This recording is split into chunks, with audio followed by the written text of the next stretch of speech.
नमस्कार, हमारे चैनल खबर एनडीटीवी में और मैं हूं आपके साथ तनु शर्मा। महाराष्ट्र में बड़े उलटफेर के आसार, बैकफुट पर अजीत पवार खेमा, शिंदे दिखाएंगे दमखम। एनसीपी पवार गुट के एक नेता ने कहा, लोकसभा चुनावों ने एक तस्वीर मोटे तौर पर पेश कर दी है। अजीत पवार की पार्टी का प्रदर्शन सबसे खराब रहा है, इसकी वजह से उन पर कई तरफ से दबाव है। महाराष्ट्र की राजनीति में कई बड़े बदलाव आने वाले दिनों में देखने को मिल सकते हैं। लोकसभा चुनाव में शरद पवार के मजबूत होने के बाद अब अजीत पवार खेमा बैकफुट पर है। राज्य में विधानसभा चुनाव नजदीक है और जनता का मूड भांपकर कई विधायकों के पाला बदलने और सीनियर पवार के पक्ष में लौटने की उम्मीद जताई जा रही है। उधर इस संभावना को टटोलने की कोशिश भी हो रही है कि क्या पवार परिवार फिर एकजुट हो सकता है। फिलहाल अजीत पवार ने एनडीए के साथ खड़े होने का ऐलान जरूर किया है, लेकिन माना जा रहा है कि चुनाव के ठीक पहले कई बड़े फैसले महाराष्ट्र की राजनीति में हो सकते हैं।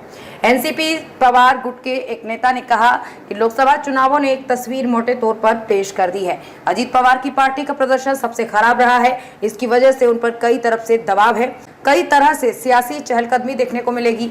पवार परिवार में चर्चाओं का दौर शुरू हो गया है, हालांकि इस मसले पर अभी कोई सार्वजनिक तौर पर बोलने को तैयार नहीं है। अजीत पवार गुट के कुछ नेताओं का मानना है कि राजनीति में कुछ भी असंभव नहीं है, लेकिन अजीत पवार की महत्वाकांक्षा को देखते हुए सब कुछ सहज नहीं लगता। सूत्रों ने यह भी कहा कि महाराष्ट्र की सरकार में भी कई तरह की हलचल देखने को मिलेगी। चुनाव के पहले एकनाथ शिंदे सरकार में अपना असर और दमखम दिखाने का प्रयास करेंगे, जिससे विधानसभा चुनाव में वे अपनी बड़ी भागीदारी को लेकर दबाव बना सकें। राज्य में जिस तरह के समीकरण केंद्र में हैं, उसे देखते हुए उद्धव ठाकरे को लेकर एक संतुलित रुख भी भाजपा नेतृत्व अपना सकता है। इससे जरूरत पड़ने पर बातचीत का रास्ता खुला रहे।